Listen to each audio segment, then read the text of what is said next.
Hey guys, tonight we dive into a story that smells like leather seats and new bills, that hums like a foreign engine idling in the back of a D.C. alley.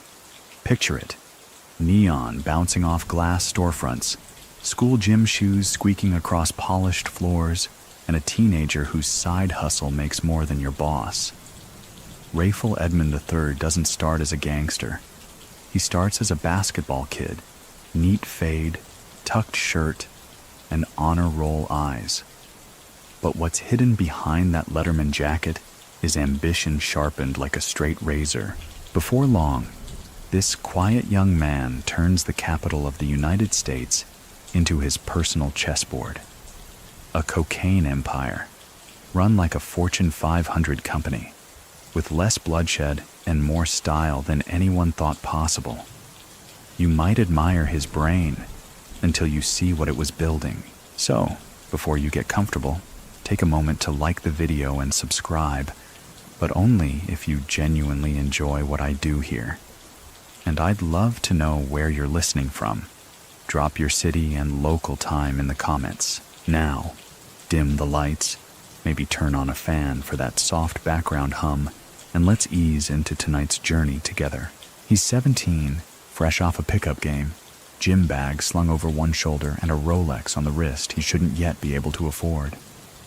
The watch, gaudy, gold, ticking too loudly for someone still living at home, isn't about time. It's about signal. A quiet claim. I'm here now. He's walking home through Northeast D.C., sneakers skimming the cracked sidewalks of streets named after trees. E Street, Mapleview, Oakwood, but there's nothing gentle about them. Rayful's mother, Constance Bootsy Perry, runs a hair salon and carries herself like royalty, pressing every dollar until it tells her its secrets. His father's presence is intermittent, less reliable than the metro schedule. But his uncles? They run deep, some legit, some less so, and their influence wraps around him like cologne, familiar, invisible, and hard to shake. In high school, he's the kind of kid who could recite historical battles and basketball stats with equal passion. Teachers like him. He's clean-cut, respectful, always with a half grin like he knows more than he says. But the other students? They notice the shoes first, imported, spotless, and then the smell. Money has a scent. And Rayful? He wears it. See? While his classmates worry about prom dates and homework, Rayful's starting to flirt with numbers far more addictive than algebraic equations. Weight, price, purity. He watches as friends get pulled into petty hustles, nickel bags on corners, stupid risks for stupid returns. But Rayful? He's already thinking distribution, scale, quiet power. He starts small, as most legends do. The whispers say he began by passing a few grams here and there, always wrapped clean, no fingerprints. Others needed muscle or a mouthpiece. Rayful just needed a schedule. The boy was disciplined. He never skipped class, never missed a drop. Many people still think that if the NBA had called first, DC would have never known his name. But here's the thing. Rayful wasn't chasing fame. He was chasing control. And even then, he was learning that control didn't require noise, just precision. One night, at a locker room in a community center off Georgia Avenue, a teammate opens his duffel bag to grab a towel and sees stacks, bricks of money. The kind of cash that doesn't belong next to socks and Gatorade. You rob a bank? The kid jokes. Rayful doesn't flinch, just smiles. Nah, banks rob you. It's that confidence, the quiet kind, the lethal kind, that makes people follow. By the time most kids are figuring out FAFSA, Rayful is already reinvesting profits, negotiating terms, and analyzing city blocks like they're spreadsheets. DC in the early 1980s is hungry ground. Reaganomics trickles down like a leaky faucet. Job programs dry up. But cocaine? It floods in, pure and ready. And Rayful, still doing homework, becomes its cleanest conduit. What's strange is how much he doesn't look the part. No chains clinking, no guns flashing. He's often in button-downs, slacks, cologne that costs more than rent. Even his walk says, "I'm not in a rush," because when you own the game, why would you sprint? His crew isn't made up of junkies or gangbangers. They're sharp, calculated, well-dressed. Like interns at a startup, if that startup could triple your money by Friday. He builds a team the way a coach builds a roster, on trust, intelligence, and style. And it works. Do you remember the first time he laid cash on the coffee table? Stacks that shouldn't fit into a life so young? It didn't look like crime. It looked like a rival. By the time Rayful hits 18, the family shop on 8th Street SE isn't just a beauty parlor anymore. It's still got the hair dryers humming, still smells like shampoo and hot combs. But in the back, that's where things grow quiet. Too quiet for a place that should be filled with gossip and giggles. There's a second layer beneath the curlers and dryers. Bootsy, Rayful's mother, plays it straight on the surface. She's known in the neighborhood, respected even. She's the type who knows every customer's name, their favorite style, their grandbaby's birthday. But those who know, really know, understand that the shop operates on more than just hair. It's a meeting point, a lookout, a checkpoint where movement can be controlled and intentions felt out. That's the thing about D.C. Its secrets often wear business suits or sit under salon capes. What happens in the back rooms rarely makes it to the front, but for Rayful, that quiet corner of his mom's shop is the first time he sees power up close. Not flashy power, not gun-waving loudmouth power, but strategic, structured spreadsheet power. The people who drop by aren't customers. They're couriers, negotiators, watchers, men who walk like they've been somewhere. Some even whisper in Spanish. Others use coded lingo that sounds like jazz sheet music. And Rayful, soaking it all in, learns not just how deals are made, but how deals survive. There's a story that gets told in low voices. A man came through with a package, nervous, out of place. Bootsy clocked him instantly. She sent him away with a shampoo sample and a warning smile. He never came back. Rumor says he was wearing a wire. Many people still think that Bootsy's role in the business was just supportive. But what if she was the quiet architect behind the early phases? So, what do you think? Did Rayful inherit the game, or was he groomed for it? He starts spending more time in the back than the front. While most teenagers argue over who left the lights on, Rayful is watching cash being counted with rubber gloves, bundles stacked in hollowed-out dryers, coke tucked beneath floorboards. His first lessons in logistics come not from textbooks, but from watching grown men quietly admire how well a 15-year-old can keep a secret. He's still in school, sure, but school feels like the other life, the slower life. At home, things move fast, things hum. The family operates like a small syndicate, and he's the apprentice.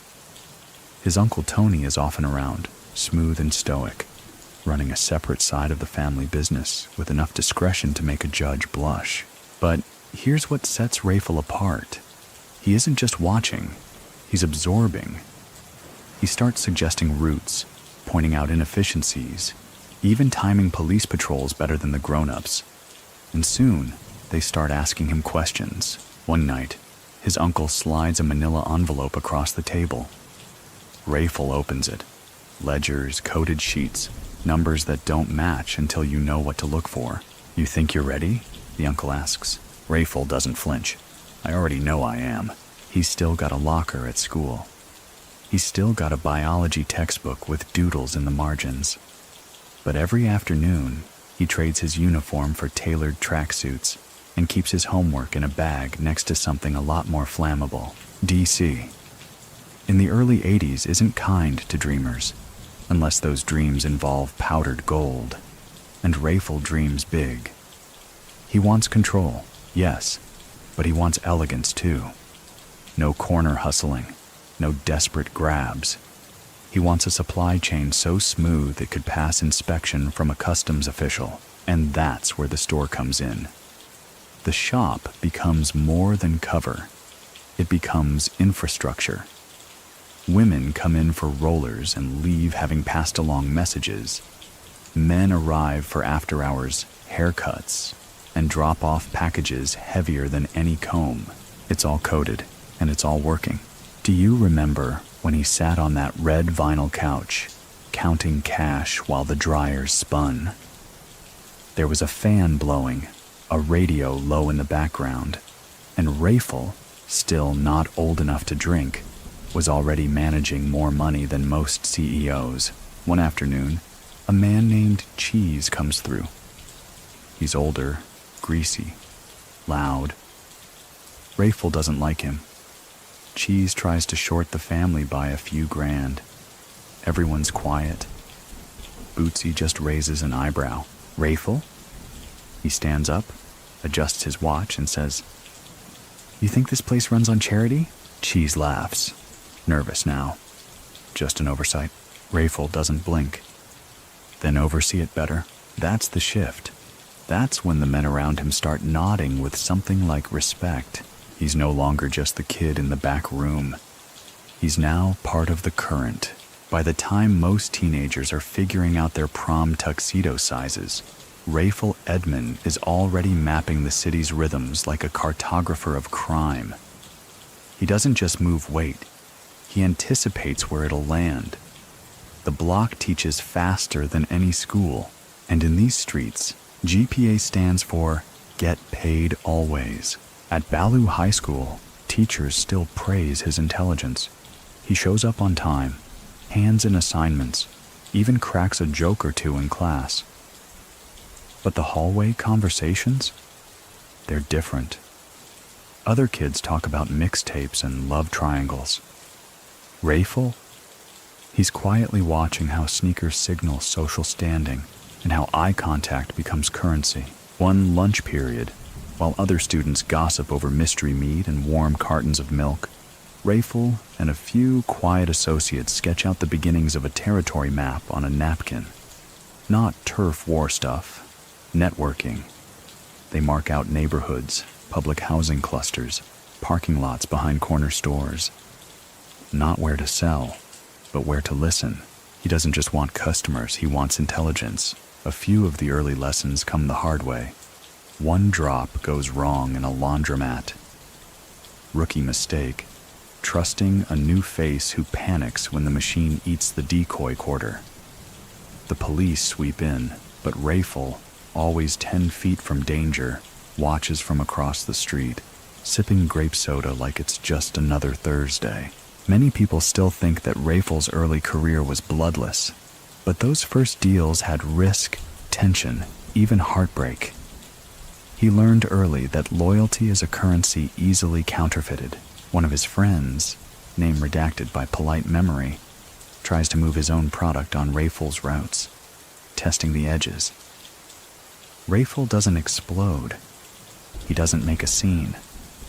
Instead, he walks the guy out behind an abandoned row house and simply says, "You either build with me or get built over." No one tries that again. What separates him from the street legends before him is not size, noise, or ruthlessness. It's restraint. Rayful keeps his composure like it's part of the brand. No big outbursts, no messes. The image stays pristine. Calm voice, clean cars, polished reputation. But the money? That's getting louder. And the block begins to buzz in a different register. One night, after a neighborhood cookout, an older dealer named Pinky corners Rayful. Mid-40s, loud belly laugh, rings on every finger. "You think you special college boy?" He sneers. This ain't chess, this the jungle. Rayful, barely 19, looks him dead in the eye and replies, "Even in the jungle, lions don't bark." A few days later, Pinky gets pulled on a weapons charge. Word spreads fast. Don't play games with the quiet ones. Especially not this one. Do you remember the time he bought every bike in the local shop just to hand them out to kids? It wasn't about being Santa. It was about attention, control, gratitude. Rayful starts managing relationships the way politicians manage campaigns. He meets with local shop owners, slides them envelopes just to keep the lights on. Not a bribe. Not exactly. More like a retainer. He builds what could almost be called a city council. Guys who run barbershops, clubs, used car lots. They talk to him like he's the mayor, and maybe in a way he is. There's a story, true or not doesn't matter now, about how Rayful once stopped a local crew from robbing a corner store. Not because he cared about the store, but because it was in his clean zone. Violence brings heat, he told them. Heat melts everything. That became gospel. Even years later, some of the older guys still quote that line like scripture. School, meanwhile, becomes optional. He still shows up for appearances, flashes the charm, answers a few questions in class. But his real work starts after the bell. The family starts seeing him less at dinner and more in passing. Bootsy doesn't question much. Maybe because she already knows. Maybe because the silence between them keeps the peace. But one day she catches him slipping a wad of cash into his sock drawer, and without raising her voice just says, "If it's worth hiding, it's worth losing." He nods, doesn't argue, but the drawer stays full. Many people still wonder, could anyone have stopped him at that stage? Or was the machine already moving, greased by need, fueled by genius, and too clean to catch early? Either way, the block is changing. Fast. The A-team doesn't start with a ceremony or a contract. It begins in whispers. Names passed from one quiet hallway to another. Rayful doesn't pick them all at once. He scouts them, watches how they move, how they listen, who they don't talk to. There's Worm, slick with words and sharp with numbers. Slim Charles, tall as a lamppost and twice as patient. And D, who keeps his mouth shut but sees everything. They're young, hungry, and most importantly, smart. Rayful brings them in slowly, not with promises or threats, but with precision. He hands one of them a locked duffel bag. Doesn't say what's inside. Just gives a location, a time, and a deadline. They all deliver, on time, no questions. And that's how trust starts. See, Rayful doesn't run things like a kingpin. He runs things like a team captain. He delegates, he rewards, he never yells. If someone messes up, he doesn't threaten. He pauses, stares long enough to make them wish he would shout. But he doesn't have to. The crew begins to move like clockwork. They speak in shorthand, a nod, a glance, a cough, each gesture its own language. And their product? Pure, smooth, moving faster than anything else in the district. Many people still think that D.C. never had organization, just chaos. But Rayful proved them wrong. He brought structure to the storm. He breaks it down like a business. Product acquisition, distribution tiers, route security, even bonuses. He tells one guy, if you move 30 by next week, your girl gets a rental with a bow on it. She does. A champagne-colored Cadillac, parked out front like a commercial. But Rayful isn't flashy for himself. Not yet. He dresses clean, sure, silks, leather jackets, nothing too loud. But the real currency is respect. And that he knows, is earned by consistency. He establishes a code. No loud arguments on the street. No drawing attention. No dirty money in clean hands. If someone breaks the rules, they're benched. If they keep breaking them, they disappear. Not violently. Rayful isn't a butcher. But people find themselves locked out of the network like expired passwords. One night, Worm asks him, "What happens if someone tries to come for your seat?" Rayful just smiles. "Let 'em, I'll still be standing." The crew starts calling themselves the A-Team, not for ego, but because every move feels calculated. They aren't a gang, they're a machine. Smooth, polished, expensive. Do you remember the first time they held a meeting at the hotel suite instead of the basement? Floor-to-ceiling windows, city lights flickering like candlelight, and Rayful, barely out of his teens, is pacing like a CEO mid-earnings call. The A-Team watches as he lays out the numbers. Volume, rates, shifts. He uses no notes, just memory. The room goes quiet when he finishes. Not because they're scared, but because they believe. He sends Worm down to the valet with $200 and a message for the concierge. Send up champagne and fruit. The celebration is brief, but symbolic. One of the new guys, barely 16, asks Rayful how much he made that week. Rayful doesn't answer. He just hands the kid a fresh pair of Jordans and says, "Stay fast. The money follows speed." At this point, his operation has already passed into something larger than hustle. It's becoming legend. Stories of his structure start leaking beyond the city. A crew from Baltimore tries to undercut his price. Rayful doesn't panic. He simply tells his drivers to slow delivery for a week. Supply dries up. The streets groan. Then, he floods the block again. Same quality, lower price. Baltimore folds. Many people still wonder if that was the moment he became more than a dealer. If that was when he started becoming a strategist. The A-Team, for all their youth, becomes something almost mythic. Police reports don't know what to make of them. They're clean. No violent raps. No loose threads. Just expensive sneakers, well-timed car leases, and an unusual habit of never being in the wrong place at the wrong time. D.C. kids start whispering, "If Rayful calls, you don't ask why. You ask how fast." There's a rumor that floats through the streets of D.C. Rayful Edmond never touched a gun. Not once. Not even for show. And whether it's true or not doesn't matter. The idea of it holds power.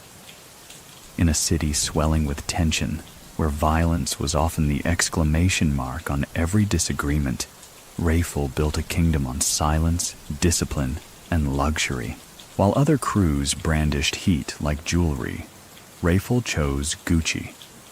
While rivals posed in smoky basements with pistols, he flipped through tailoring books, choosing fabric swatches. He didn't need to scare you.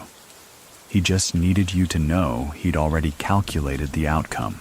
He once said to a crew member, "Guns are for those who already lost the argument." That kind of control was addictive and rare. He wasn't just selling drugs. He was selling an idea that you could be clean and still win, that you could walk into a 5-star hotel, shake hands with diplomats, and still own every street from southeast to the northwest corridor. Rayful's personal style starts becoming its own story. Always crisp, no wrinkles, cologne subtle but expensive. Even his chains, when he wore them, sat just right, never gaudy, always intentional. He drove a fleet of cars, all spotless, all paid in cash, all strategically registered to shell identities. BMWs, Benzes, a Ferrari that only came out on Sundays. But even then, he didn't just drive through the city. He floated. Many people still think that his fashion was just showboating. But what if it was his armor? What if every silk lapel was a shield, every Italian loafer a message. I'm untouchable, and I don't even have to raise my voice. He sets new rules for his crew, rules that become gospel. No loud talking in public, no visible weapons, no bringing heat to the zone, and most importantly, always look like you're going somewhere important. He even creates a dress code for meetings. No jeans, no hats. Clean sneakers only if they're white. If someone showed up sloppy, meeting canceled. Do you remember the night he turned a strip club VIP room into a boardroom?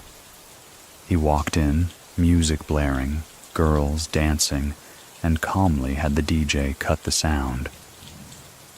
5 minutes later, deals were being signed over pineapple juice and whispered code. The crew starts drawing attention, just not the kind that gets you pulled over.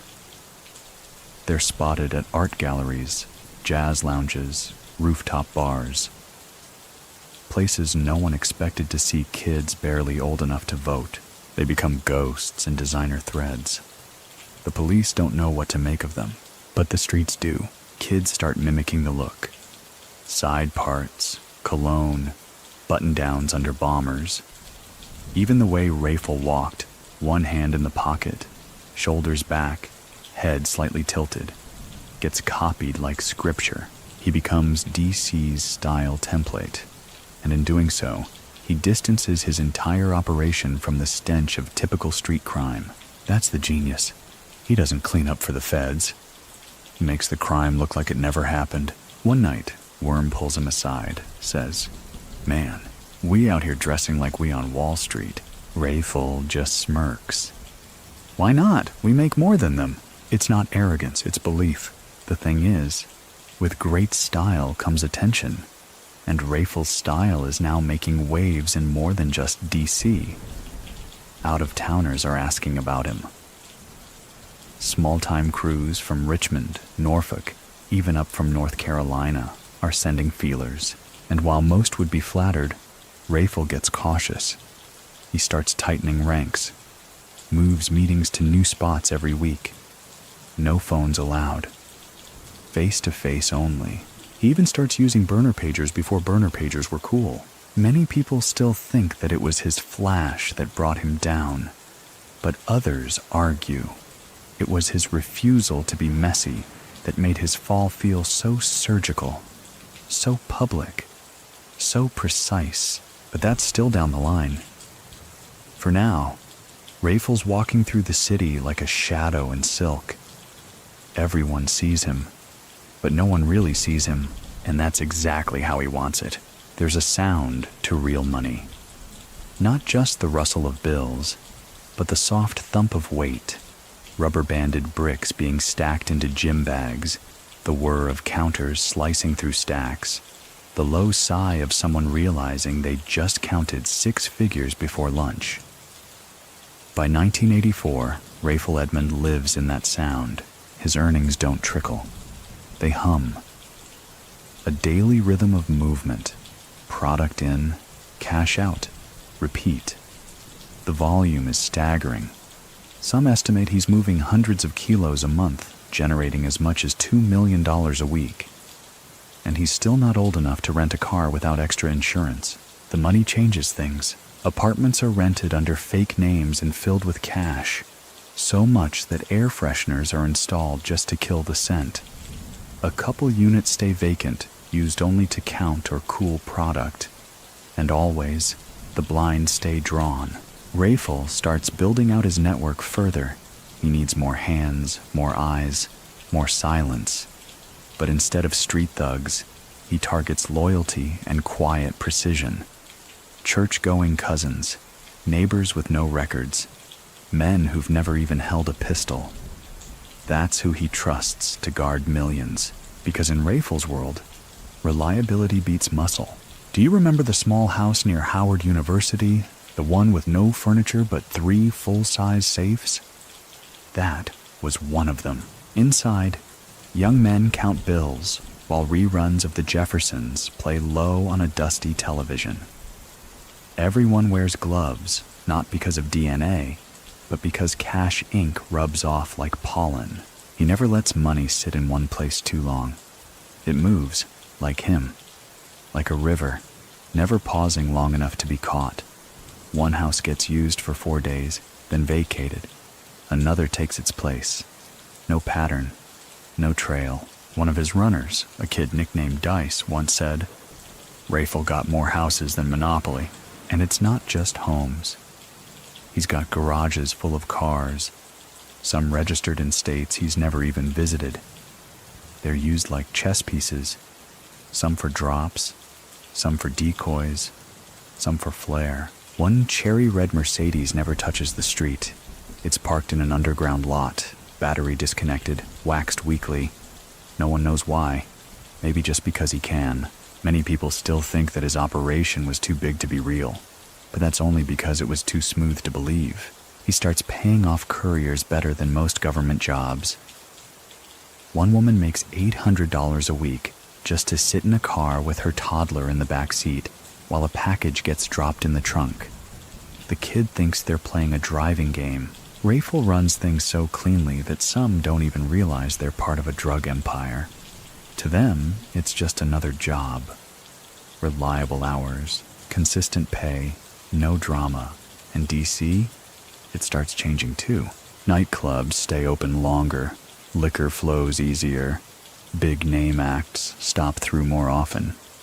Money's moving through the city like perfume, and Rayful's signature is on the bottle. He invests in businesses, fronts money for barbershops, laundromats, corner stores. Some owners don't even know the capital comes from the cocaine trade. They just know the young man in the silk shirt signs checks that clear faster than the bank can blink. There's a moment when he realizes the scope. He's in the back of a seafood spot, eating crab legs with a few of his lieutenants. One of them mentions a city block, and Rayful pauses. "I don't know anyone over there," he says. "Yes, you do," Worm replies. "They just don't know you." That night, he writes down every street corner, every handoff location, every warehouse address. It fills 5 pages. He's 20 years old, and while the operation expands, Rayful remains consistent. Still no drugs in his house. Still no personal use. Still no violence unless absolutely unavoidable. He believes in the illusion of control. If you look clean, act clean, and move clean, maybe you stay clean.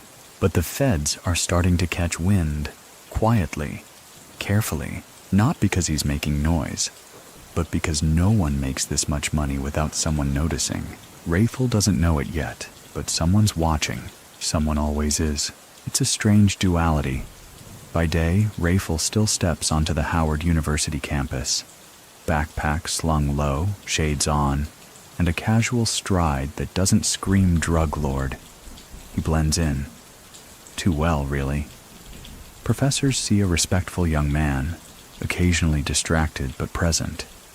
Fellow students see a guy who always seems to have cash, always has time for a joke, and never fails to look comfortable. They don't see the phone calls at lunch that move 30 bricks. They don't see the coded glances across campus courtyards that signal drop-offs or reroutes. They don't see the calculus behind that easy grin. Because while other students are stressing over finals and parking permits, Rayful is playing a far riskier game. College by day, kingpin by night. Do you remember the night class? He left early, only to negotiate a 150-kilo shipment in a hotel suite 20 minutes later. He left a half-filled notebook on the desk, picked up a burner phone from his glove compartment, and walked into a room filled with Colombian accents and cold espresso. That's the split life. That's the brilliance. And that's the danger. Rayful's academic curiosity was real. He could hold a conversation on economic theory, and he often saw himself more as a businessman than a criminal. But school eventually becomes more of a symbol than a pursuit. He keeps showing up, though, keeps the illusion going. Because appearances, to Rayful, are tactical weapons. Many people still think that going to college was his attempt to go straight. But what if it was just another shield? Another alibi stitched in khaki and class schedules. The real work picks up when the sun dips. And D.C. at night, in the 1980s, is a different creature altogether. Streetlights buzz weakly. Crown Vics roll slow. The city breathes with an uneven rhythm. Some blocks silent, others humming like neon drums. And Rayful?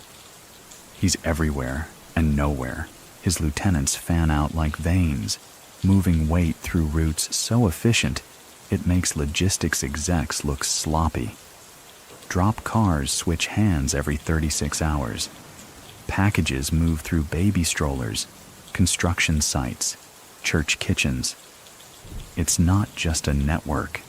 It's an ecosystem, and Rayful oversees it like a conductor. One evening, he sits in the back of a rented Lincoln, watching a local crew attempt a sloppy handoff near a laundromat. He says nothing at first, just stares.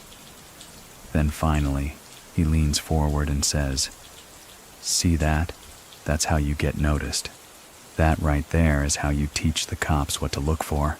He pulls the entire crew from the route by morning. No second chances when the city is your chessboard. And like any good strategist, he invests in soft power too. Rayful bankrolls a neighborhood basketball tournament.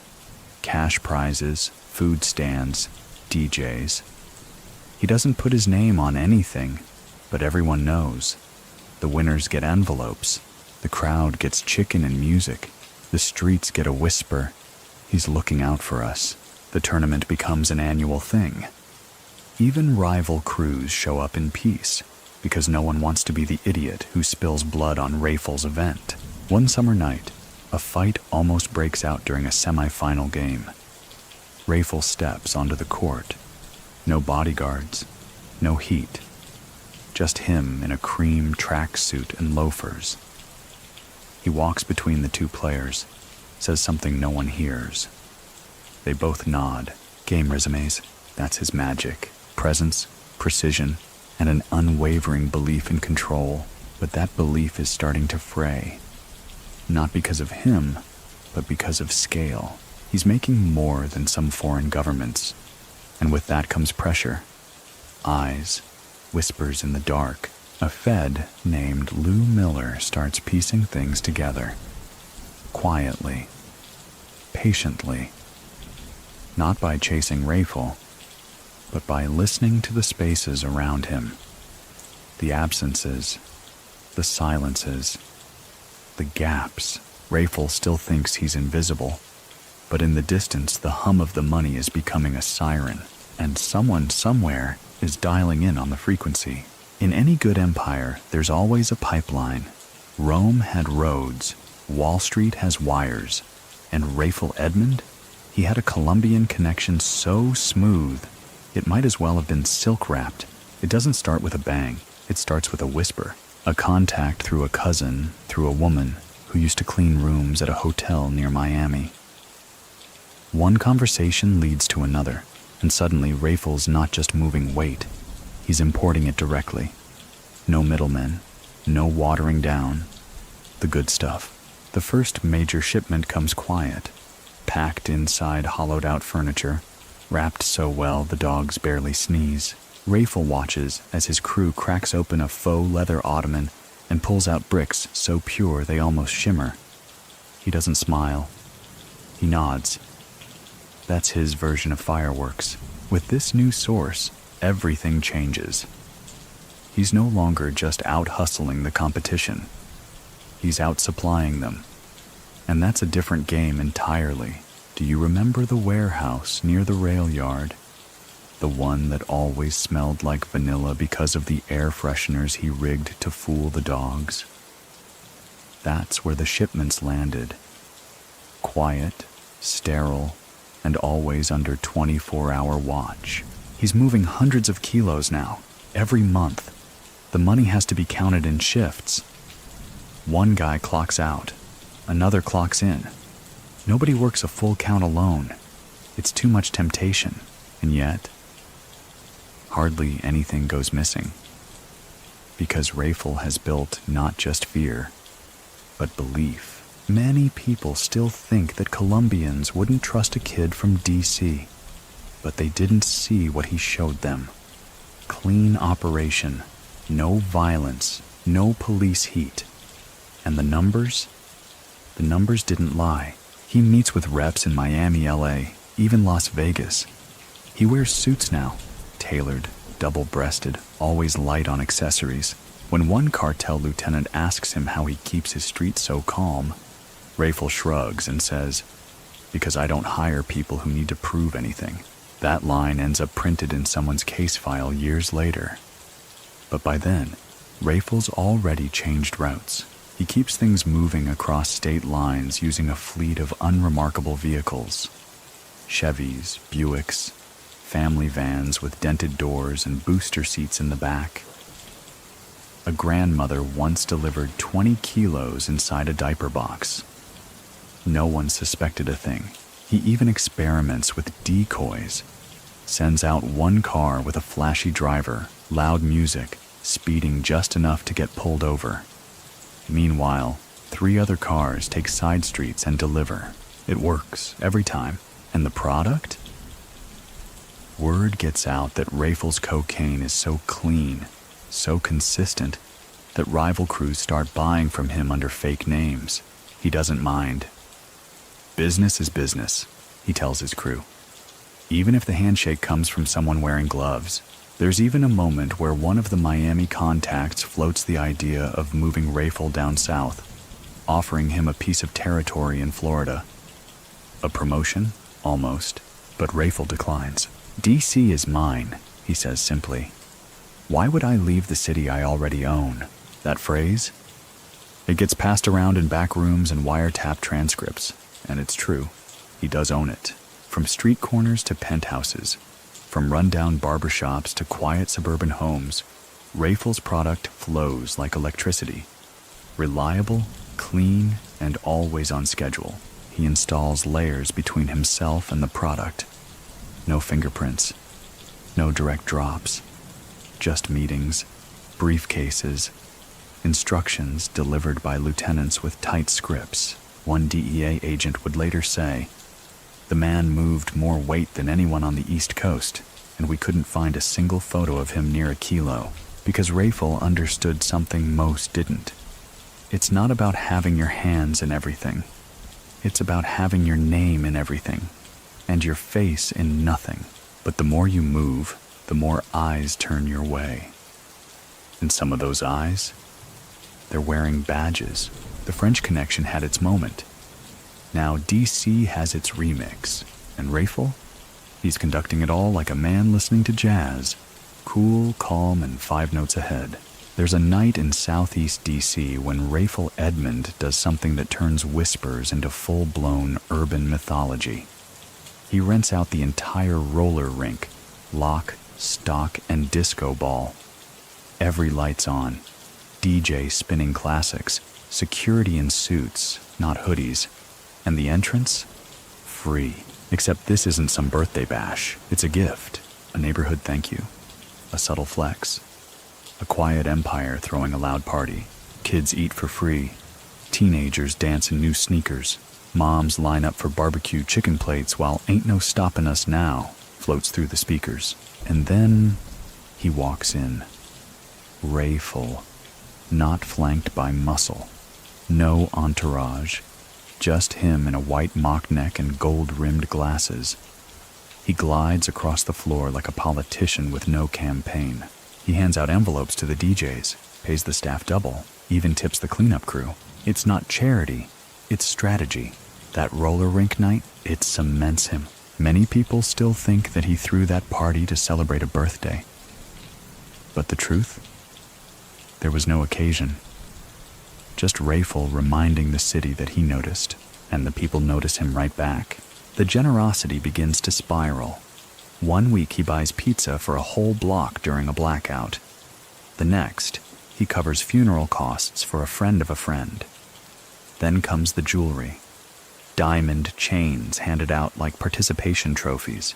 Do you remember the night a neighborhood kid got hit by a stray bullet and Rayful paid for the hospital bill before the parents even got the chance to ask?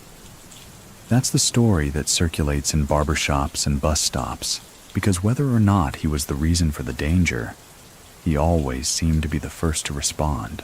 And as the cash rolls in, the generosity becomes folklore. One crew member says, "It's like working for Robin Hood, if Robin Hood wore bally shoes and had a pager." But Rayful doesn't just throw money around. He places it, deliberate, surgical. He bankrolls school supply drives, sponsors basketball teams, funds small side hustles so young guys can stay out of trouble. Not because he wants a medal, but because he knows influence doesn't come from fear. It comes from obligation. If you've eaten because of Rayful, if your rent stayed paid because of an envelope under your door, if your cousin got a job detail guarding one of his stash spots, then you owe him. And debt like that? It doesn't show up on a balance sheet, but it always gets repaid.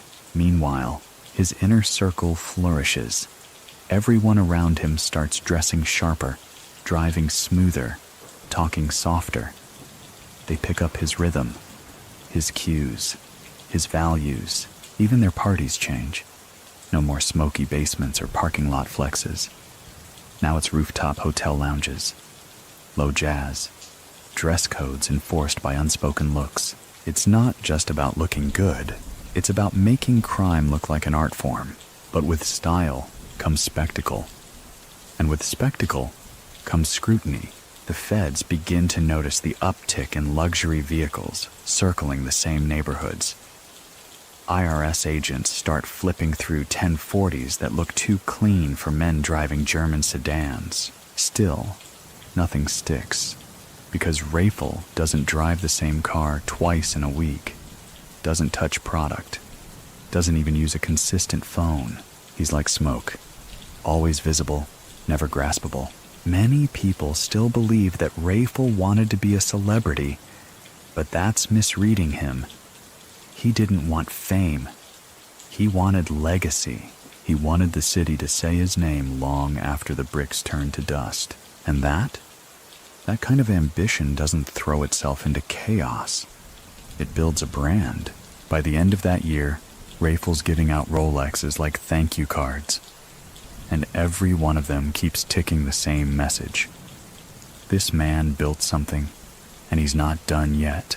Congress Heights sits at the southern edge of D.C., a neighborhood carved from concrete and quiet resilience.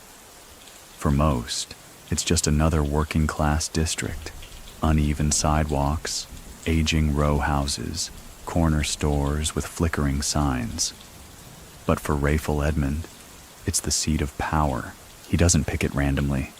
Congress Heights is strategic, accessible, but off radar, overlooked by law enforcement unless something explodes. And Rayful? He doesn't explode. He glides. He sets up shop in a modest brick home, curtains always drawn, mailbox always empty, trash always out on time. The house looks like any other on the block, except it isn't. Inside, it's a command center. Phones with limited ranges, pagers lined up like chess pieces, notepads with numbers, initials, drop points, and Rayful in the center of it all, calm, precise, and always listening. This becomes his throne, not golden, not gilded, but upholstered in control. From here, he builds what some call the most sophisticated drug empire D.C. had ever seen. And yet, the power never shouts. It hums. His lieutenants begin calling Congress Heights the Nest.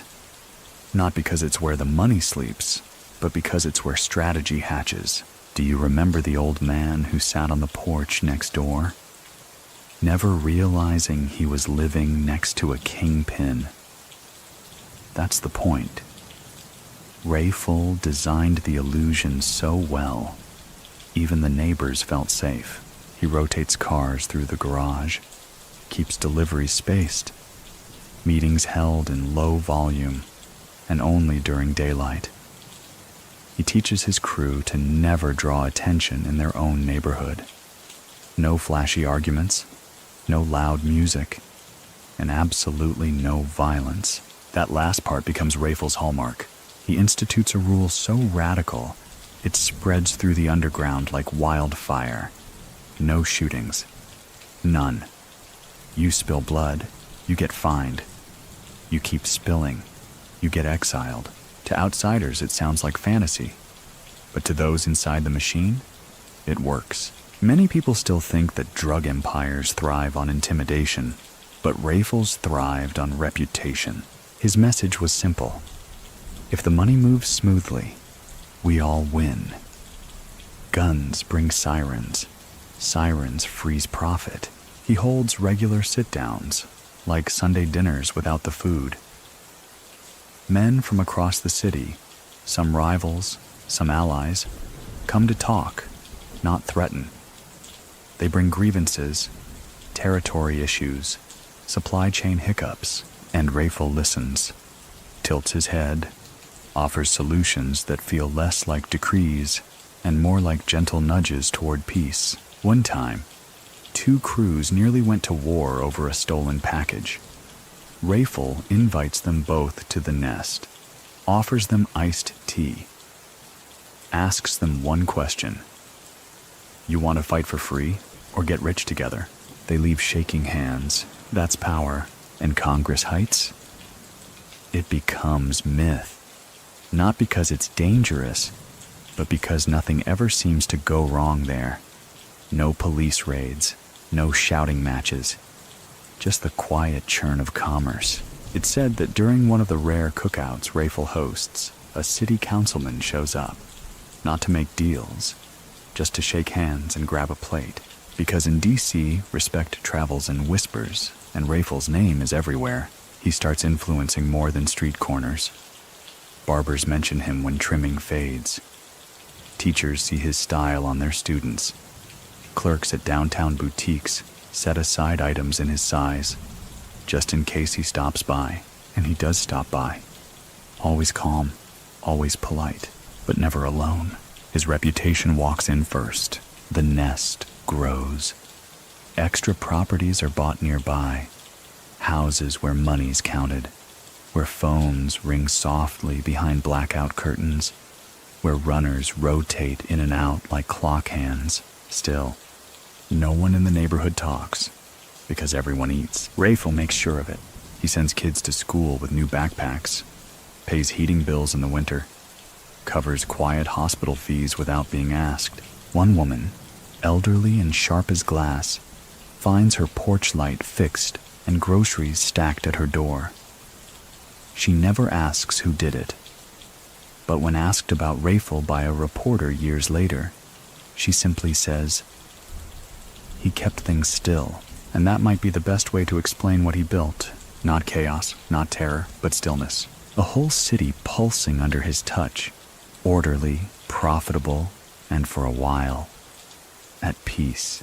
You could hear the rule before you ever heard his name. No one gets shot. In a city where bullets often replaced punctuation, Rayful's policy was radical. If you carried a piece, you kept it hidden. If you used it, you paid. Fines, exile, sometimes worse. Not through violence, but through quiet erasure from the network. He ran his crew like a Fortune 500, and this was the first clause in the employee manual. No unnecessary noise. Because Rayful knew something the others didn't. Fear doesn't last, but order? That can hold a city in place. There's a story. Late one night, a crew member named Spider gets into a shouting match outside a go-go club. A gun flashes. No shots fired, but the heat lingers in the air like a fire alarm. Rayful calls Spider in the next morning. Not yelling, not posturing. Just asks him to count out 25 grand from a stack in the den. Spider does it, confused. Rayful takes the money, hands him a slip of paper. Fine for being stupid in public. Do you remember the day that rule became legend? A rival crew tried to test him, fired a shot into one of Rayful's stash houses. No injuries, no product loss, but tension buzzed like static. Rayful didn't send shooters. He sent a message, clean and sharp. That same rival's top distributor was found 2 days later in Miami, unemployed, broke, and untrusted. Not dead, just deleted, because Rayful's reach didn't end at the Potomac. His silence extended coast to coast. Many people still think he avoided violence because he was afraid. But look closer. His crew was safer, richer, and stayed out of the headlines. That's not fear. That's governance. He enforced peace like a mobster with a law degree. If someone got hurt on your shift, you answered for it. Not in blood, but in access. Miss a drop, you get bumped down the ladder. Bring heat, you lose your keys. The effect was profound. Police noticed a dip in shootings across certain neighborhoods. Not because crime stopped, but because Rayful had professionalized it. His network was so smooth, so self-contained, that it began to resemble a corporation with stock options. Senior members received perks, vacation envelopes, club access, car swaps. Younger ones trained up in controlled environments, supervised by older hands, and still, no guns. In a city where bullets made reputations, Rayful's refusal to indulge gave him a different kind of rep, one that whispered louder than threats. There was a kind of awe in it, like watching a magician work without smoke. Even federal agents, quietly building profiles, took note. One agent wrote in a report, "His people talk to each other like co-workers, not soldiers." And that might be the secret. Rayful wasn't building a gang. He was building infrastructure. He even had an internal economy. Disputes over money were handled through mediation. Yes, mediation. You sat across a table, explained your case, waited while Rayful listened. Fingers steepled beneath his chin. Then came a solution. Not always fair, but always final. And if you still had a problem after that, you were shown the door. Politely, permanently. Do you remember the time one of his own family members tried to bring a gun to a drop? Rayful stopped him at the door, looked him in the eye, and said, "That thing's for cowards. Leave it or leave." The gun stayed behind. So did the lesson. There was something almost regal about how he ruled. He didn't just avoid chaos. He replaced it with structure, rules, rituals. He once said to Worm, over a chessboard in the back of the nest, "You don't need to win by force. Just make sure the other guy runs out of moves." And for years he did exactly that. While the rest of the city stumbled through turf wars, Rayful's empire just operated, quietly, elegantly, and always, under the watchful eye of a man who understood that silence wasn't weakness. It was the sharpest tool in the drawer. It's not the black vans or the helicopters that mark the beginning of the end. It's the sunglasses.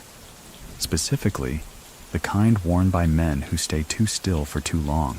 Around late 1986, something shifts. Rayful feels it before he sees it. Cars parked on the same block 3 days straight. A man in a jogging suit who doesn't jog. A flower delivery that arrives with no name on the card. The feds are watching, and they're not sloppy. They're embedding, quietly, patiently, like weeds under polished concrete. At first, Rayful dismisses it. He's been watched before. He's too clean, too removed, too careful. But these watchers, they've got patience. They're not after his lieutenants or his stash houses. They're after him. Many people still think the feds started building a case because of a tip-off, but some insiders say it was envy. They saw a kid from the city living like royalty without ever raising his voice. And they didn't like it. Surveillance begins layering over his life like dust. A little more every day. Agents disguised as janitors in apartment buildings. Wires planted under curbs. even a listening device buried inside a streetlight near one of his drop spots. And still, nothing sticks. Rayful never touches the product. He doesn't talk business over the phone. Most of the time, he doesn't even say full names.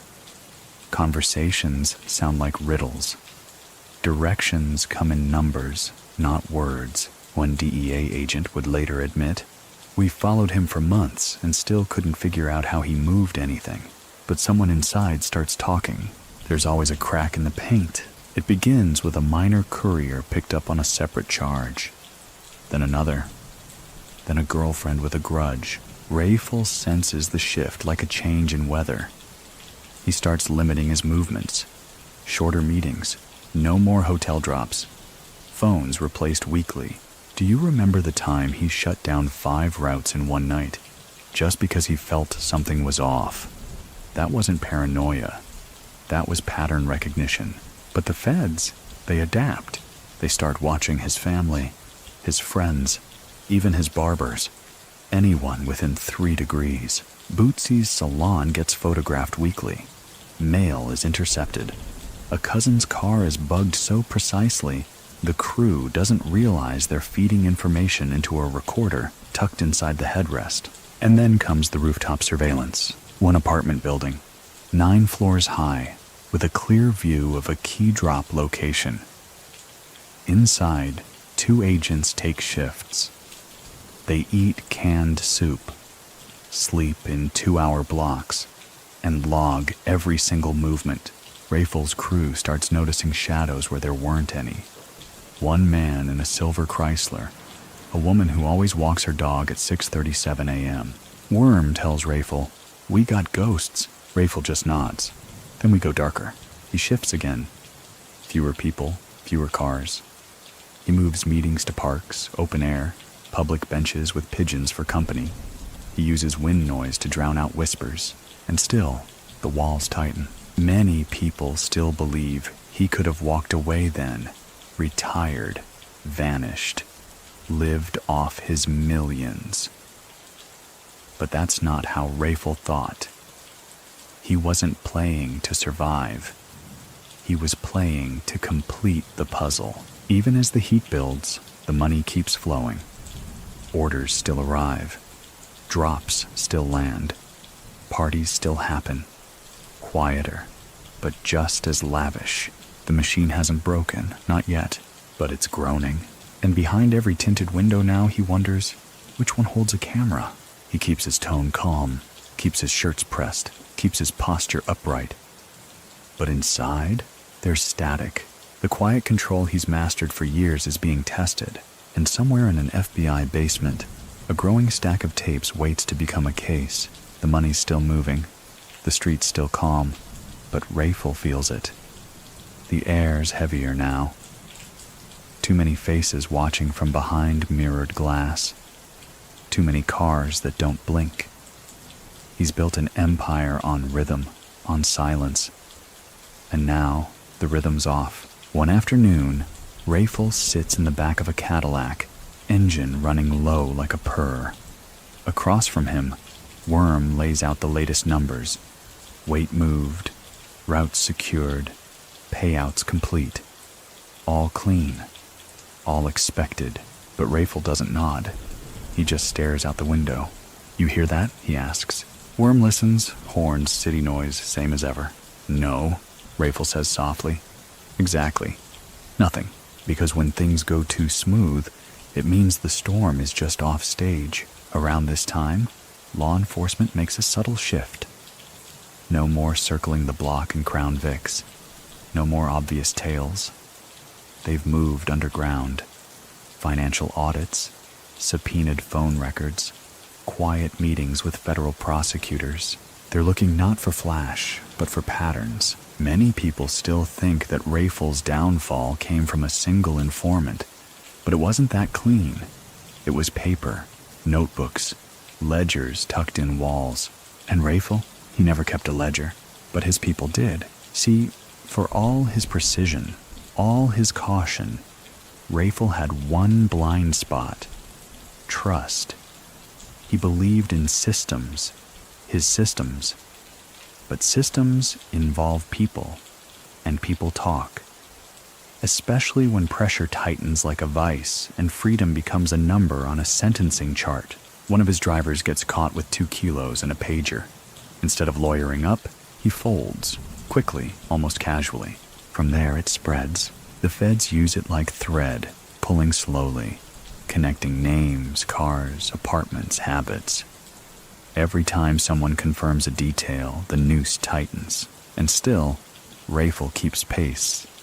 He changes houses weekly, uses burner payphones in supermarkets, moves meetings to picnic tables near noisy highways so bugs can't pick up words over the roar of trucks. But then comes the microphone.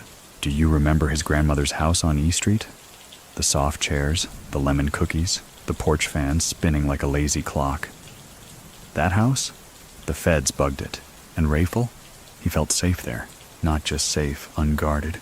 He'd sit on that porch, chatting in slippers, joking with his uncles, updating his crew with casual grace. And it was all recorded. Hours and hours of audio. Soft-spoken commands. Names, numbers, codes. All of it. That's when the feds know they've got him. They don't rush. They don't kick doors in. They build. A case like a cathedral. Many people still think the wiretaps were illegal, but the warrants were tight, signed, sealed, renewed, monthly. Rayful's own voice, layered over sounds of porch swings and neighborhood birds, becomes the linchpin. Meanwhile, his crew feels the pressure. Some go silent, some go soft. One disappears completely. Rumors say he fled to the islands, and Rayful? He keeps showing up, keeps dressing sharp, keeps his stride cool. Because the one thing he won't allow? Panic. But even control has a limit. There's a morning where he walks into a hotel suite. Same as always. Clean room. Familiar scent. White shirt crisp. Watch gleaming. He pours himself a glass of water. Then he stops. The glass clicks too loud on the table. He knows. He doesn't say it out loud. But in that pause, that breath between moves, he understands. The walls are listening. The wire isn't a maybe anymore. It's here. When the takedown comes, it doesn't roar. It doesn't kick in doors with a battering ram. It creeps. Early morning, soft shoes on carpet, wrists in cuffs before coffee. They don't grab Rayful on the block or at some flashy hotel. They wait until he's in transit, moving, but not running. Always moving. Always composed. A traffic stop. Just a routine check. Nothing more. The car isn't speeding. The tags are legit. But the officer's tone is too polite, too calm. Rayful knows. He sits there as backup arrives. Says nothing. Doesn't ask why. Doesn't protest.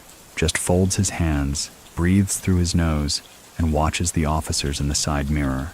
Do you remember the car he was in? The Cadillac with the tinted windows and the custom rims? He never got to drive it again. They search the car, find nothing. But they don't care. They've already got enough. By the time they bring him in, they've built an entire wall of evidence.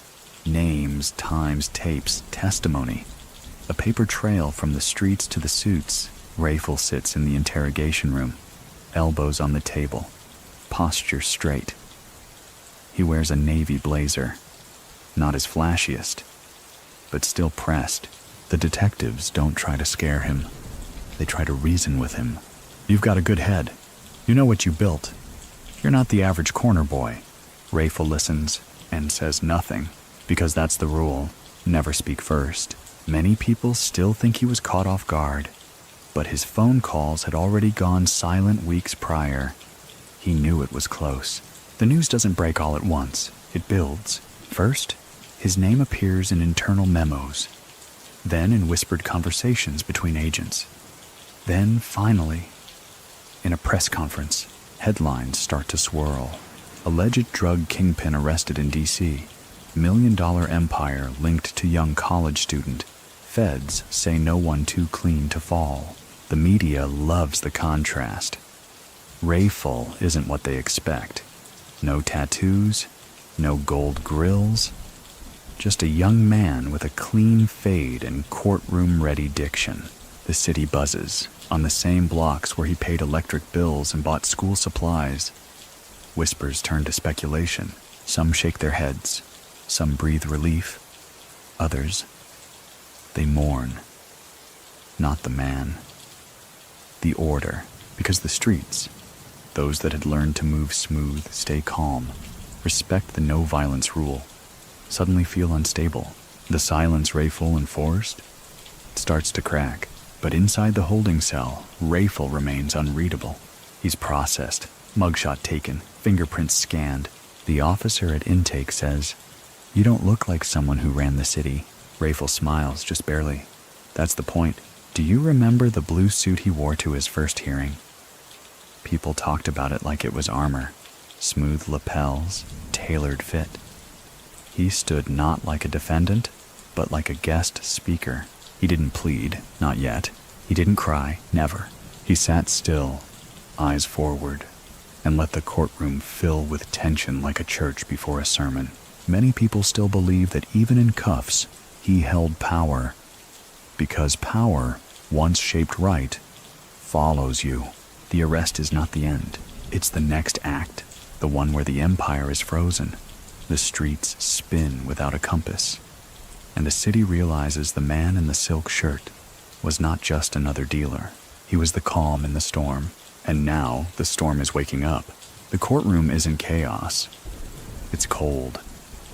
Neutral-colored walls, microphones that hum when tapped, and wooden pews filled with curious eyes and pressed suits. But it's not the prosecutors or the agents that draw attention. It's Rayful, still young, still poised, still carrying himself like he owns the lease on gravity. He walks in with his chin level, navy suit sharp enough to slice a whisper. There's no slump in his shoulders, no cracks in his mask. If anything, he looks bored.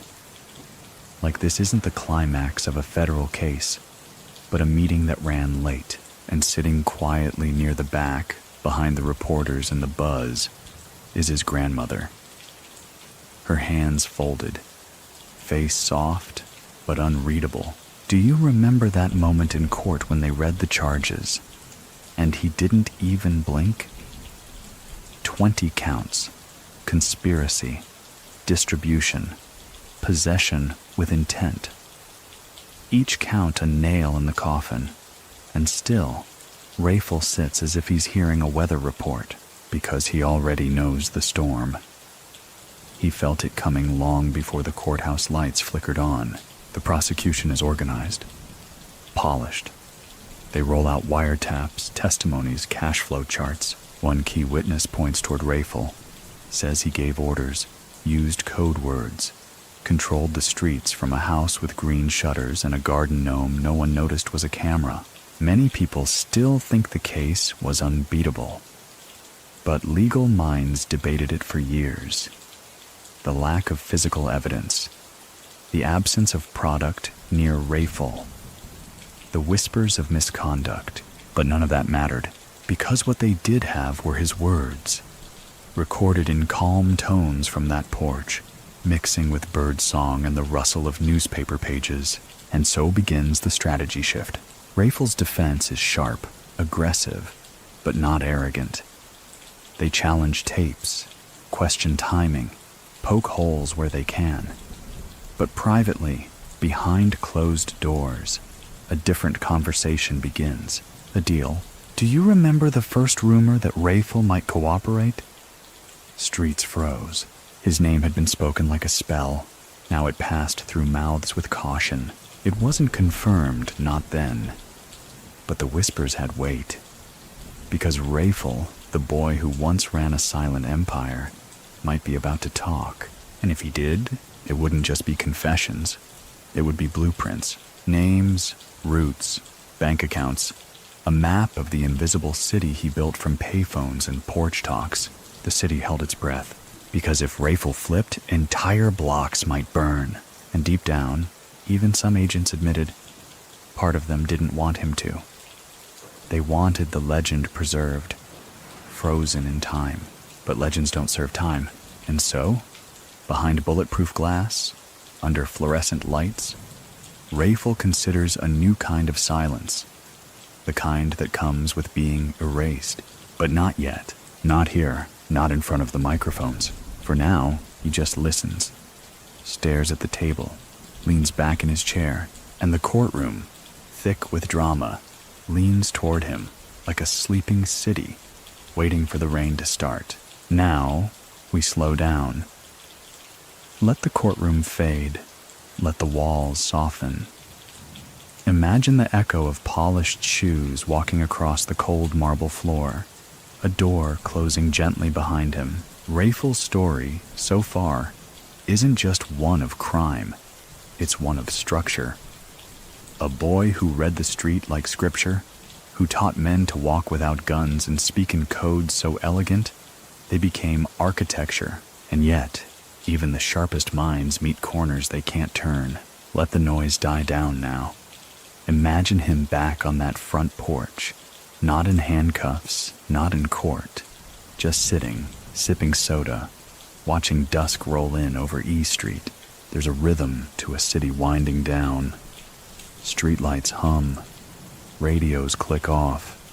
Conversations lower to a murmur. Even the wind starts whispering. That's where we leave him for now. Not as a criminal, not as a kingpin, but as a shadow stretching long beneath a quiet street lamp. A reminder that power, like silence, never really disappears. It just waits to be remembered. So let your breath slow. Let your jaw unclench. Let your thoughts soften like mist across memory. Sleep now. The story will be here in the morning. Las Vegas was never quiet, but Rayful moves through it like a man who's used to noise bending around him. The neon doesn't faze him. The noise from slot machines, the shout laughs from bachelor parties, the pit bosses with half smiles and full eyes. It all rolls off his tailored shoulders. He's here for meetings, not memories. And while tourists come to lose themselves, Rayful comes to observe. The hotel suite is top floor, skyline view, champagne on ice before he steps in. Colombian contacts are already there, leaning back on velvet chairs, chewing toothpicks like it's a power move. Rayful, he sits last, not because he's late, but because he's learned that letting others settle gives him the upper hand. Do you remember the suite number? 5117. That detail, meaningless to most, ended up in 5 separate court transcripts. This Vegas trip isn't just business, it's transition. He's considering expanding west. The D.C. market is thick, efficient, but the whispers from Miami hint at new threats. And Vegas? Vegas is wide open. Many people still think he came to gamble, but he never placed a single bet. Not on the tables, anyway. His wagers were all people. Routes. Trust. He meets a man named Esteban, cartel adjacent, quiet type, wears socks with sandals. Esteban offers volume, direct from Cali, clean stuff. In return, he wants East Coast penetration. Rayful doesn't blink. East Coast is already mine, he says, casual as ordering room service. The deal doesn't get signed with ink. It's sealed in silence. Mutual glances, phone numbers shared on napkins, and a firm handshake over untouched cocktails.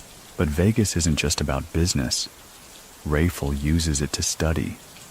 He watches how the casinos launder, how money becomes mist, how identities shift under stage lights and fake names.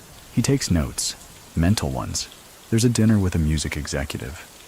Another with a man who claims to run nightclub security in 3 states but smells too clean to be real. Rayful knows a Fed when he sees one, and this man's watch is too plain, shoes too polished. So he smiles, nods, and forgets the man's face. The next morning, he changes hotels. Do you remember the 3rd day, when he met a former boxer turned consultant? The guy offered muscle. Rayful offered advice. If you need muscle, you've already lost the room. That line? It makes its way into a rapper's lyric a decade later. Rayful's Vegas play isn't flash, it's infrastructure. He scouts properties, talks to realtors under fake names, meets with a limo company, leaves behind no credit card trail. And just like in D.C., he doesn't stay long, because Rayful knows how heat works. Vegas runs hot, not just in temperature, but in attention. So he makes his way out under cover of afternoon light, tan coat, dark glasses, a suitcase that never went through hotel staff. Many people still debate if he closed the deal in Nevada, or if it was all misdirection. But this much is true. Weeks later, product from Cali begins flowing smoother into the East Coast. Faster, fewer middlemen, and Vegas forgets, as it always does. But Rayful remembers everything, especially the man in the plane watch. The fall doesn't come with a bang. It comes with a Cadillac. Not the car itself, but a ride that should have been routine, should have been invisible, but wasn't. It's dusk in D.C. The air smells like spring asphalt and engine oil. Rayful steps into the front seat of a black DeVille.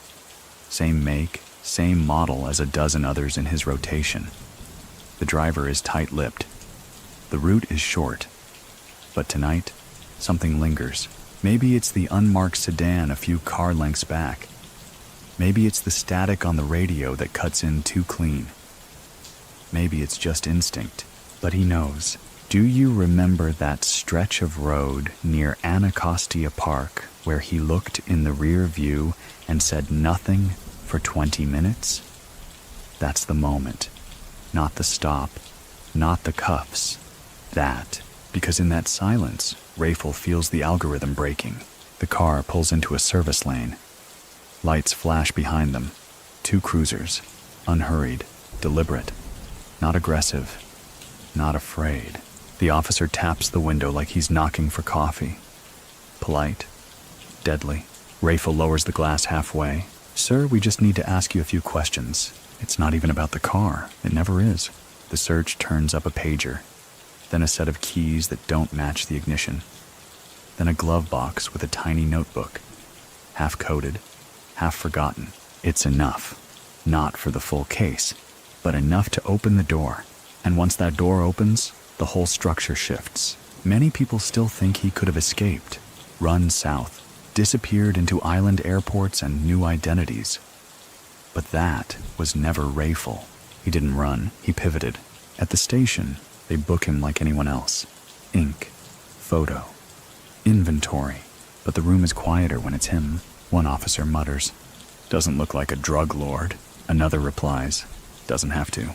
From there, the dominoes fall. Warrants are signed, apartments raided, phones tapped, friends called in for questioning.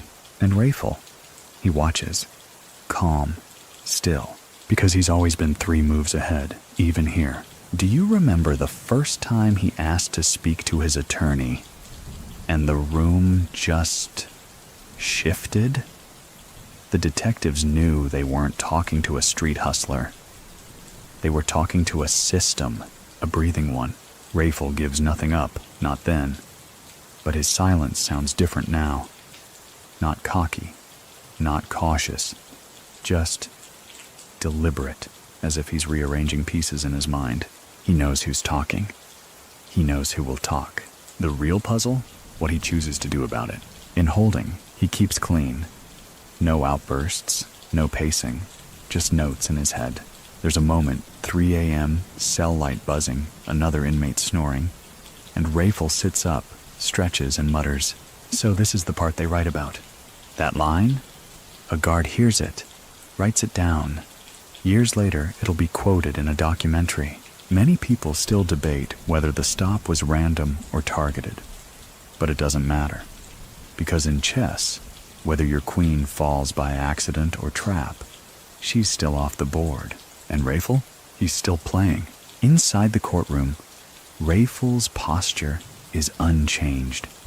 Shoulders back, hands folded, eyes steady. But behind that stillness is motion. gears turning, calculations firing. Because now, it's not about how to keep the empire going. It's about how to survive its collapse. He's in a tailored suit again, always. Navy blue this time. No loud ties, no flashy pins, just clean lines and a jaw set like stone. The prosecution builds its case, piece by piece. Ledgers, voice recordings, career testimonies. They introduce photo boards, surveillance logs, even audio clips from the porch at Grandma's. Rayful listens, doesn't flinch, but privately, he starts talking. Not to them, to his attorneys. Strategizing, reframing, preparing for the move that surprises even his enemies. Cooperation. Do you remember the morning the rumor leaked that Rayful was meeting with prosecutors behind closed doors? Some said it was fake. Others said it was betrayal. The streets held their breath. Because Rayful, the man who built a silent empire, might finally speak. The choice isn't simple. It's a war inside the mind. Cooperation isn't just strategy. It's sacrifice, reputation, legacy. It's a long fall from kingpin to courtroom asset. But Rayful isn't thinking about street myth anymore. He's thinking about years, numbers, futures. And the feds? They're listening. Not just because he ran D.C., but because Rayful knows how everything works. The shipping routes, the fake IDs, the safe houses in other states, the offshore accounts that don't technically exist. He doesn't give it all. Not right away. But he opens a door. Many people still think he flipped out of fear. But talk to those who knew him closely, and they'll tell you, it was calculus. He didn't just want leniency, he wanted leverage. Testimony comes with conditions.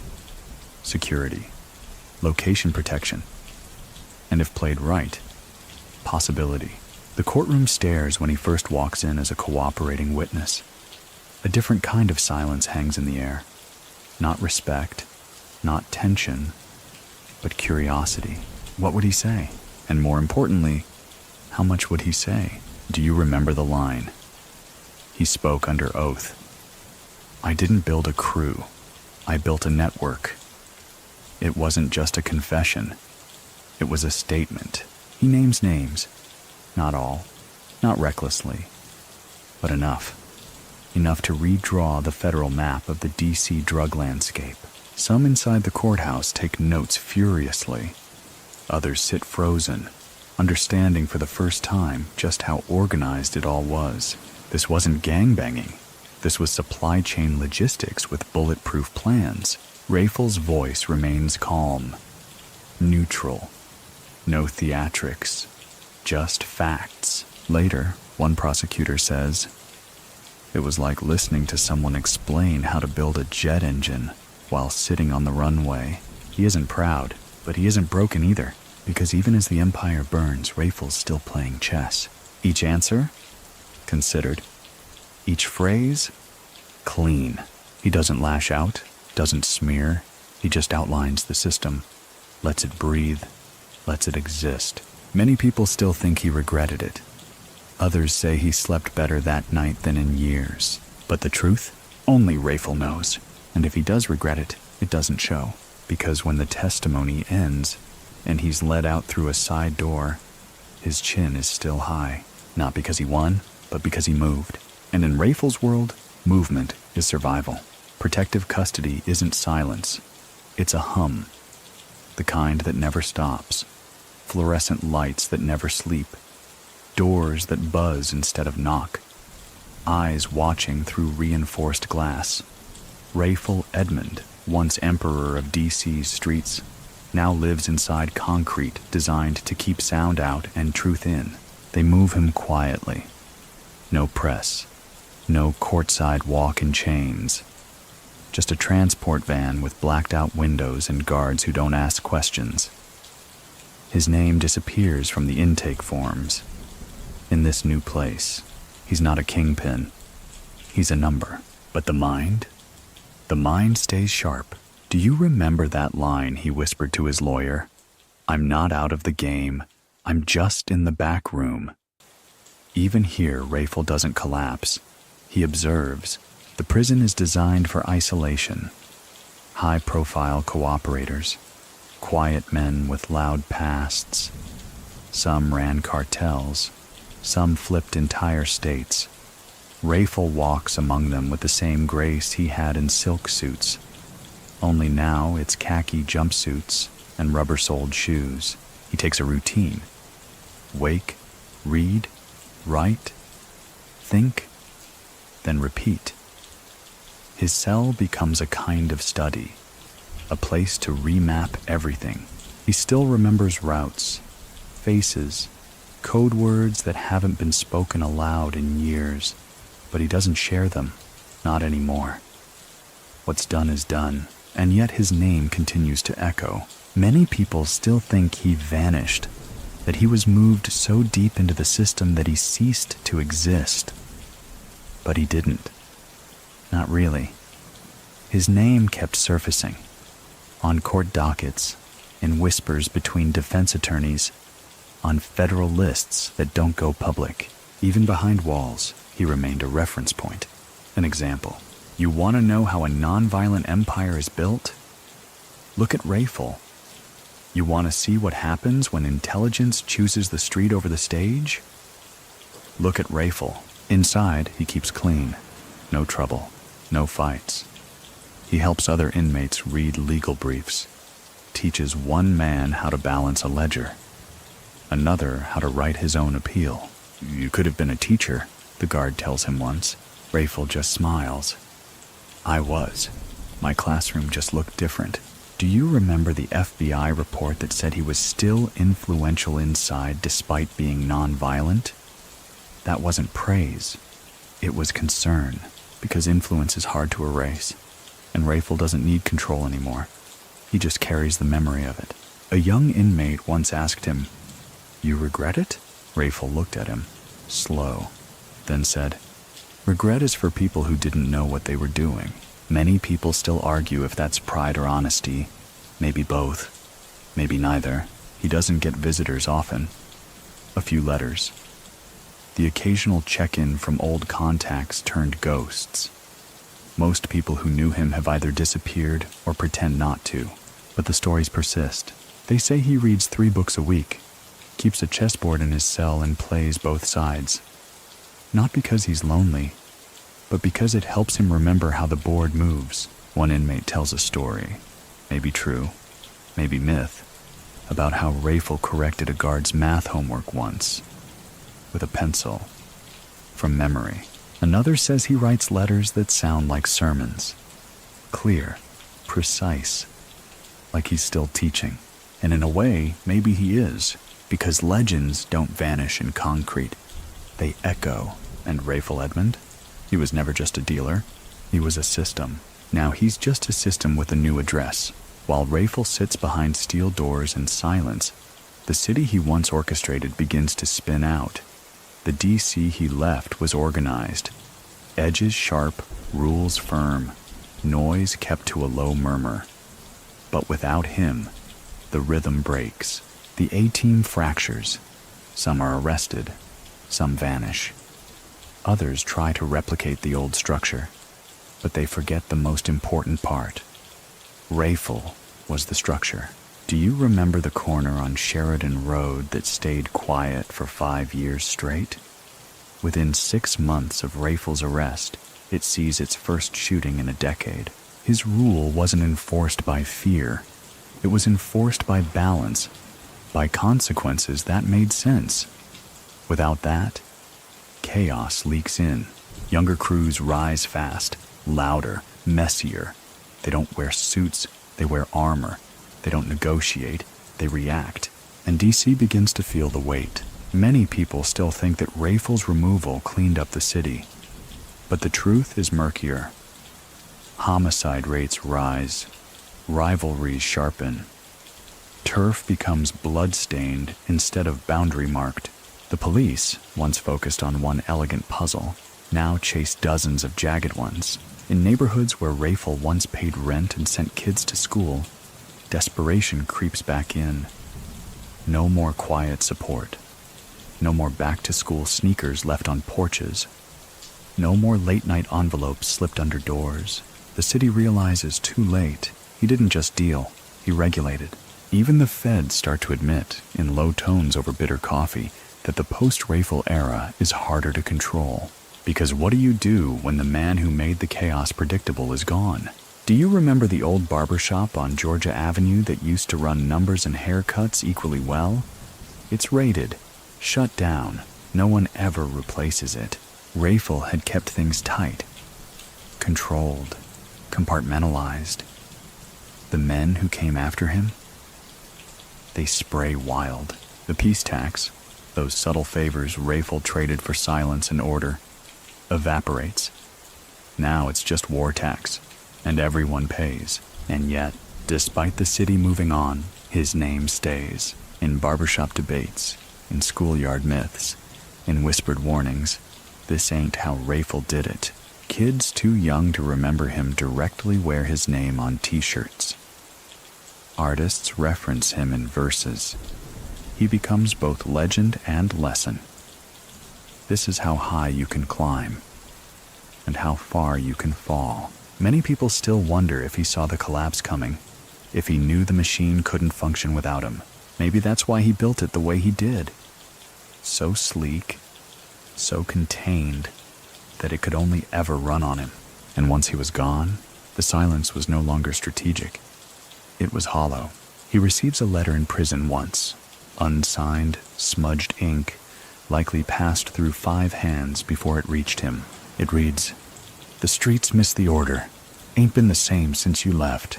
He folds it carefully, doesn't smile, but he keeps it, because deep down he always knew. He wasn't just in the game. He was the game, and D.C., it remembers. In the years that follow, Rayful Edmond fades from public view, but never from memory. His name becomes a kind of shorthand, a legend passed from generation to generation in whispers, nods, and cautionary tales. The media occasionally resurfaces him, a documentary here, a podcast episode there, always framed the same way, the drug lord who was too smart to last. But none of them really knew him. They knew the version filtered through court transcripts, surveillance tapes, and scared witnesses. Inside prison, Rayful keeps the same routine. Books stacked neatly beside his bunk, newspapers underlined in red pen, letters written with crisp grammar and almost professor-like tone. Do you remember the photo that leaked years later? Rayful in a prison library, reading a book on urban economics.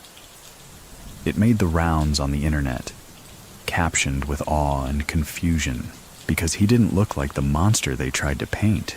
He looked like someone who never belonged there in the first place, and yet he never asked to be moved, never requested special privileges. He played by the rules of his new world the same way he mastered the old one, with patience and posture. Many people still think he was angry, bitter, but the guards who knew him best say different. He was settled, one said, like he made peace with it. It wasn't surrender, it was adaptation. Rayful made prison a place to observe, to calculate.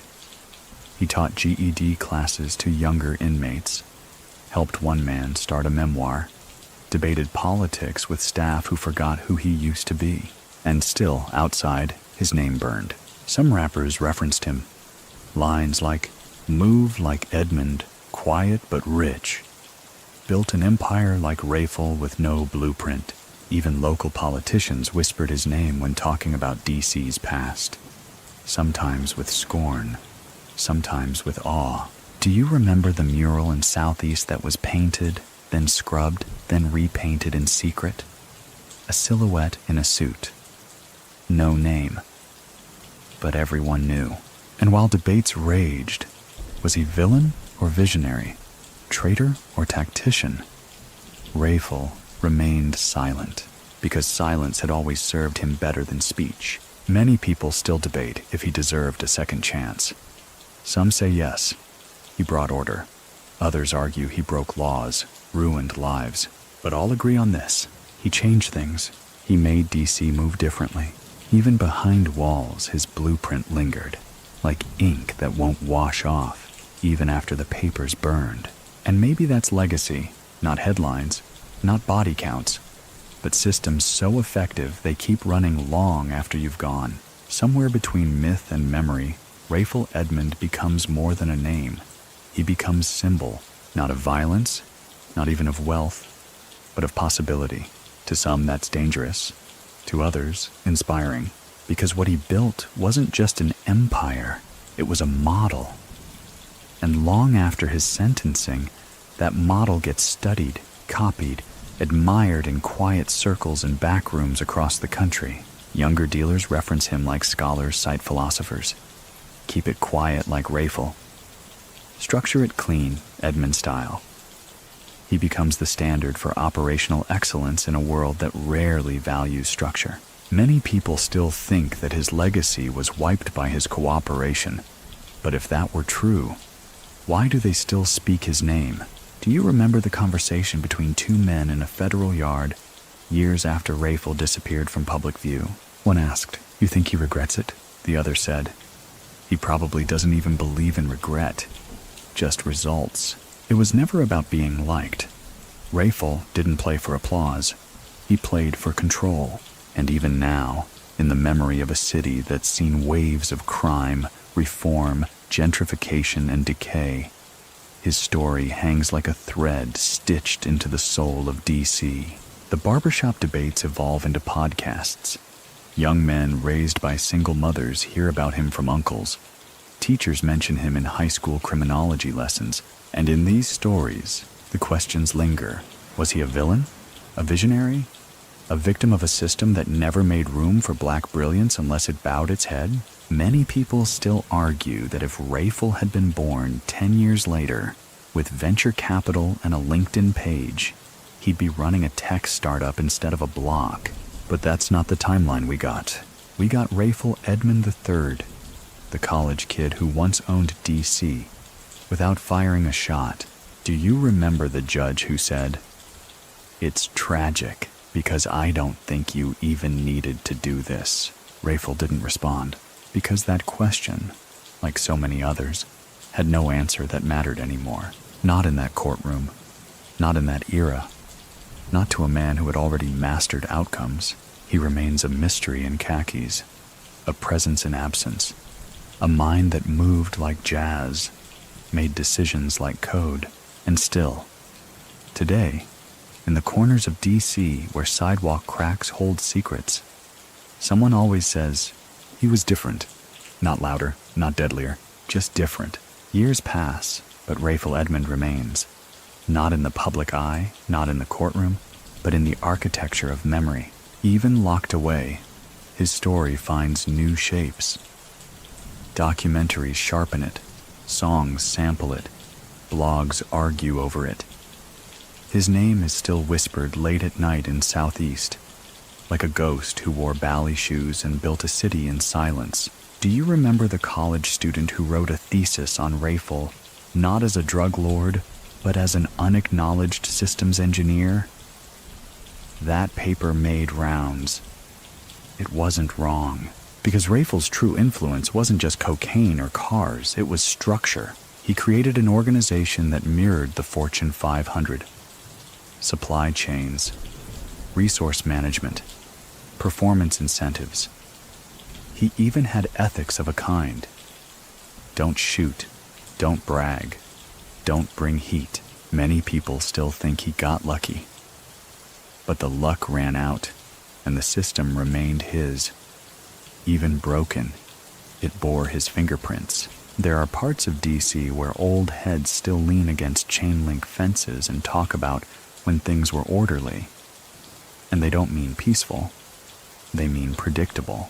When Rayful ran it, they say, you could take your kids to the store after dark. That's a strange thing to say about a man who moved more cocaine than some nations.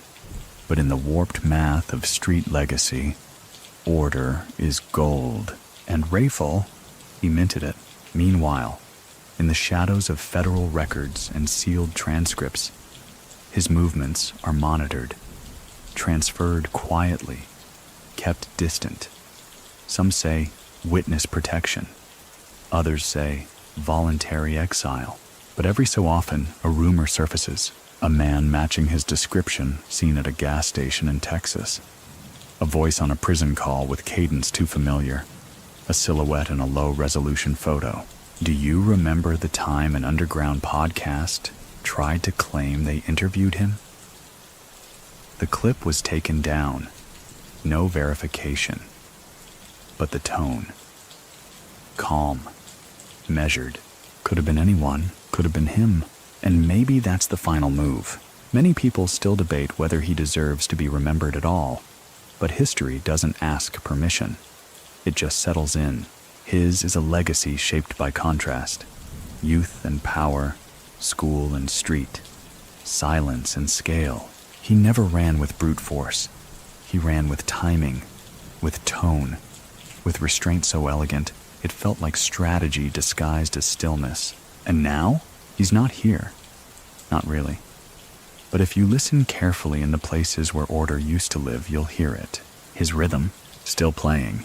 Even ghosts cast shadows, and Rayful Edmonds is long, decades after the last brick was moved, after the courtrooms emptied and the mugshots faded.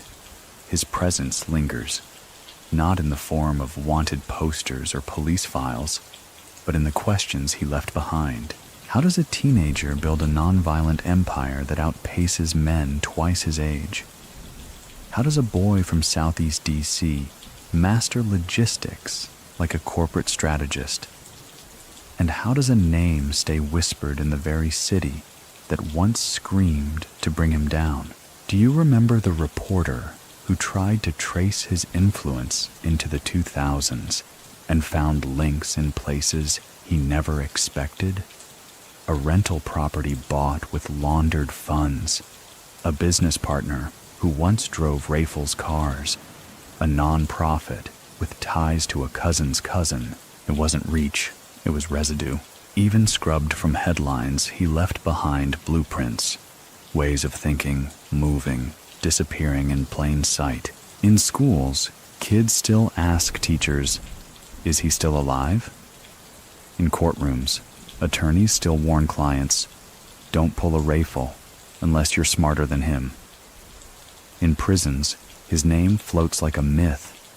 A man who turned a porch into a headquarters, a city into a balance sheet. Many people still think he was the last of his kind, that what followed, ruthless crews, unstable alliances, careless violence, was the fallout from removing a strange kind of order, because that's what he was in the end. Order.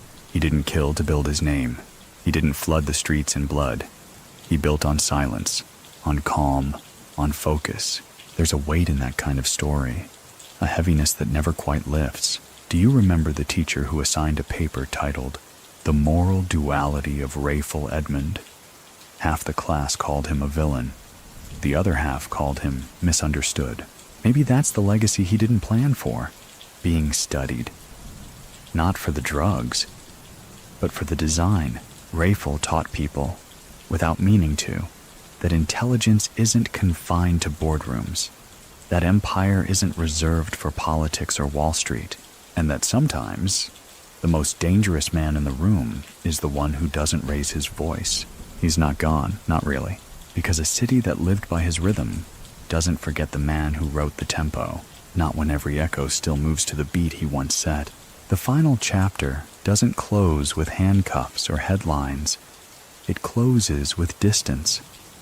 Quiet, measured, intentional distance. Rayful Edmond disappears, not just from D.C., but from the kind of memory that fades into grainy footage.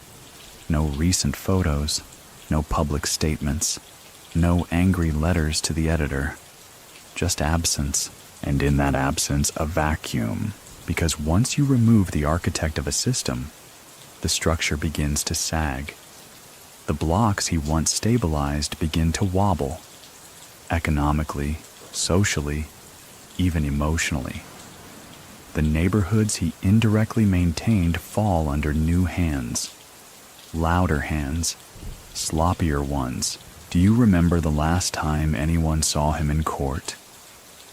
He stood there, still dressed like Sunday service, still quiet as a funeral, and nodded once, slowly, as the sentence was read.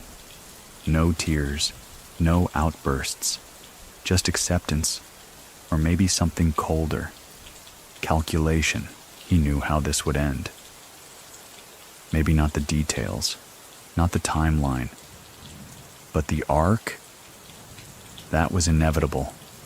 Not because he wasn't smart enough to avoid it, but because he was too smart not to see it coming. Many people still think he lived for the glory, but those closest to him, those who stood just inside the margins, say otherwise. He never smiled about the money, one said, only about the order. The years stretch on. His name becomes both an icebreaker and a red flag, a benchmark. This ain't Rayful numbers, dealers joke, trying to measure themselves against a blueprint they only half understand. Rappers still drop his name in verses.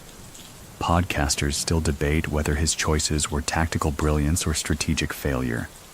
But no one argues the impact, because you don't forget a man who built a kingdom out of conversation and quiet rules. Do you remember the house on Congress Heights where the curtains never moved? They say it stood empty for years. Some swear they saw someone enter once, long after he was gone. But the locks had changed. And maybe, so had the city. Rayful's story doesn't end with a final quote. There's no fade to black speech. No regrets scribbled in ballpoint ink on prison paper.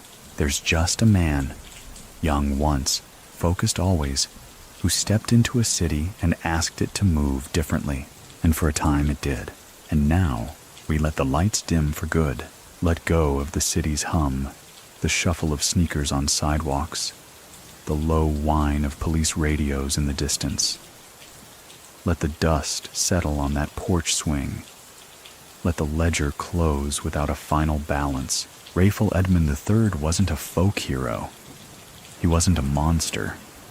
He was something far more unsettling. He was possible. A glimpse at what intellect looks like when it grows in the wrong soil. What order looks like when it's forged in shadows. What power sounds like when it speaks softly. He didn't bring peace, but he paused the chaos. He didn't build a legacy of goodness, but of structure. And structure, in its own way, can be a mercy. So let that story rest now. Let his silhouette fade into the backdrop of a city that still bears his fingerprints. Unclench your jaw. Let your mind drift. The echoes of this tale can settle like dusk on a calm street. You're safe here. No need to solve anything tonight. Just let it go. Let the silence carry you. Sweet dreams.